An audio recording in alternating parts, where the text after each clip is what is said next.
Good afternoon. My name is Jessica Garay, and I'm with Workforce Solutions Capital Area, where we connect local people to local jobs. Today, you're joining us for a webinar on teleworking, how to combat distractions while you work from home.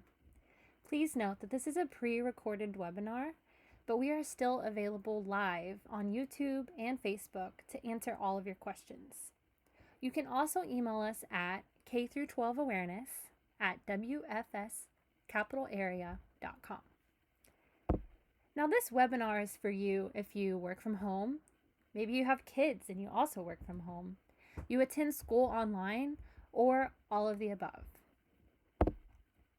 Did you know that according to Gallup, 48% of workers did not feel ready to work from home during COVID-19 crisis? What that means is that almost half of the American workforce either did not have the technology, tools, or even work environment to feel ready and confident to go into work. Now, I share this statistic with you to say that the struggle is real. We're all in this together, and that the tips that I give you today can be adapted to any work environment or any learning environment if you're a student in school. So the first step to working remotely is to set up a workstation. You're going to want to find a spot in your house that you can set up as an office space away from noise and distractions. Try to find a spot with natural or low lighting.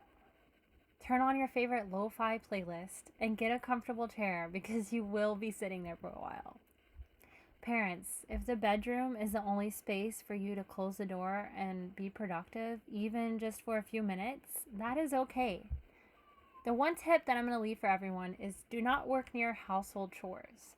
Laundry, dirty dishes, sweeping the kitchen floor will always be there later and will only serve as a distraction while you're working from home.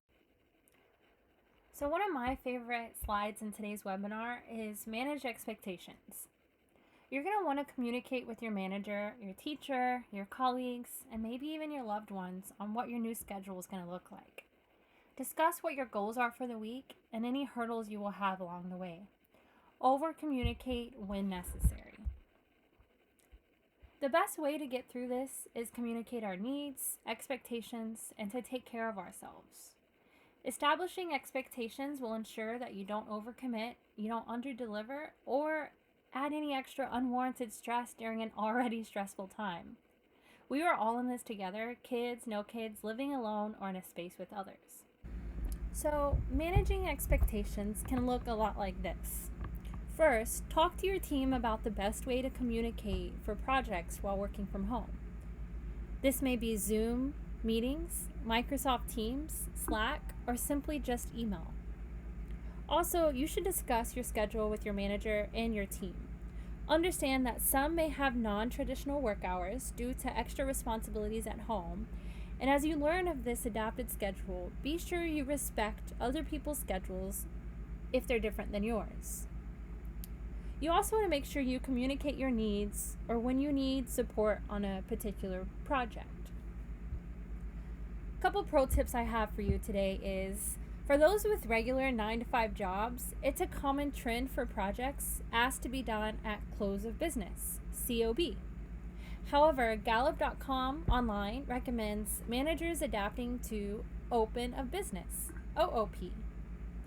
This open business methodology allows for workers with non-traditional schedules to complete their assignments while maintaining integrity on the next phase of the project. Just some food for thought.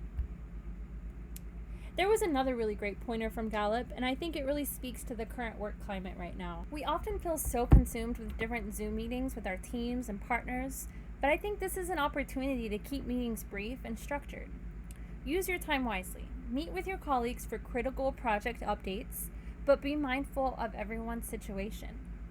It's very difficult to keep a child occupied for 30 minutes and hardly an hour. So short meetings may be a great alternative in the meantime. Next, you want to create a routine. Routines and to-do lists are proven methods to getting things done. Your routine may have to be adapted to your new remote work environment, but it is guaranteed to bring some structure to the chaos. Do what works for you. Talk to your teacher or manager about when you work best.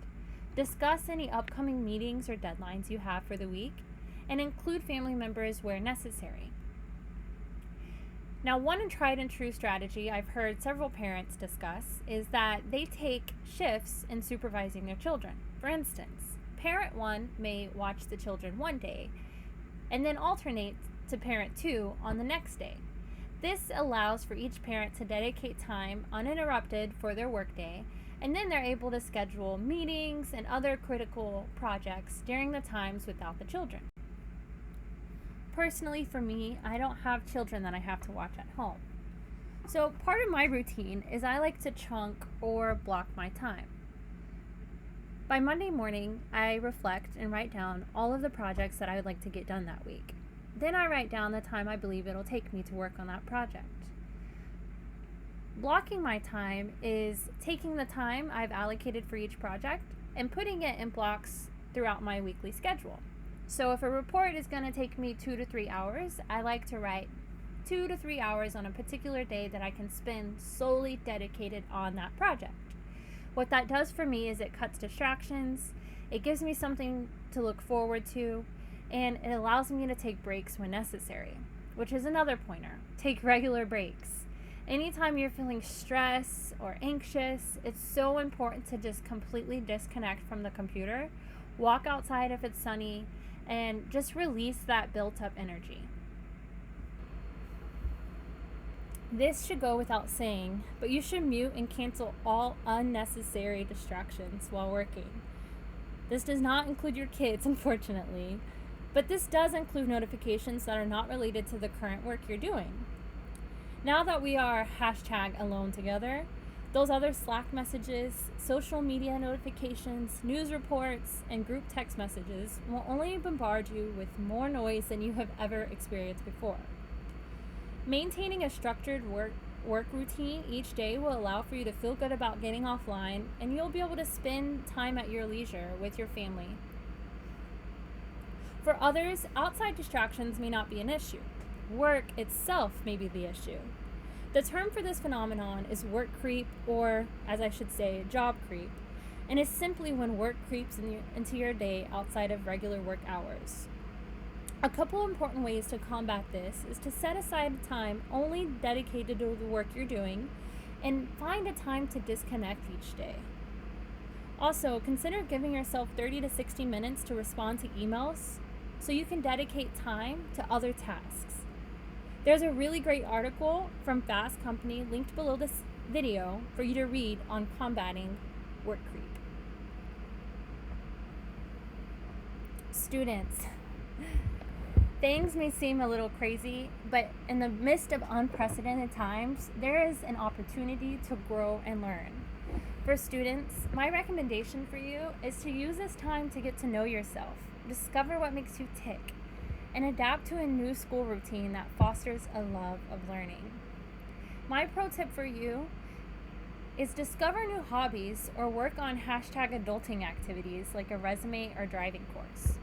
On the next slide, I'm going to give you a couple tips for learning, but in the meantime, use this extra time to discover who you are and be proactive in other responsibilities so when you graduate, you can be prepared for the college or the work life that you want. So students, foster learning and seize this opportunity. If you're having trouble on a particular subject in school, try learning the subject in a different way. Maybe you can watch a YouTube video related to the topic, or ask a parent or loved one what they know about the subject. Take time to disconnect and rejuvenate. It's totally okay to take mental breaks. Keep a schedule, but allocate enough time to take breaks and walks when necessary. And lastly, and this has always worked for me, is create a vision board of the career you want. Remember why you're doing the hard work now so you can have the lifestyle you want for the future. You can have a vision board with activities and people that motivate you to keep going. #growth mindset. One of my final thoughts for you all today is to recognize that this is an unprecedented time for many of us, and people handle stress in very different ways. May we take a moment to embrace grace and extend it to those around us who may need it the most. There are plenty of resources available online for those who have been laid off, workers who are struggling with their children at home, or students who are learning to do online classes for the first time. So please look at the links below as I've gathered some articles and some other tips for you during this time.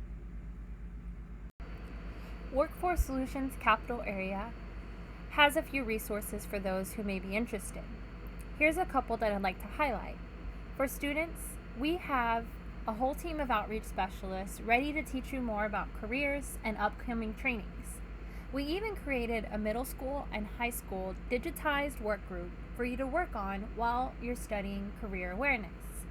You can email us at k12awareness@wfscapitalarea.com.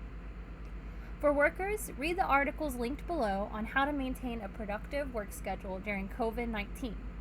You can also learn more about WFS-sponsored trainings by emailing careerladders@wfscapitalarea.com. And lastly, those who have been laid off, we have hundreds of job postings here in Austin that are immediately hiring. Check out our Jobs Now page at our main website at wfscapitalarea.com for more information. Thank you so much for watching. It's been a pleasure going over all of these tips and strategies with us. Keep in touch. Again, my name is Jessica Garay, and I'm the Data and Career Awareness Project Coordinator with Workforce Solutions Capital Area. Talk to you soon.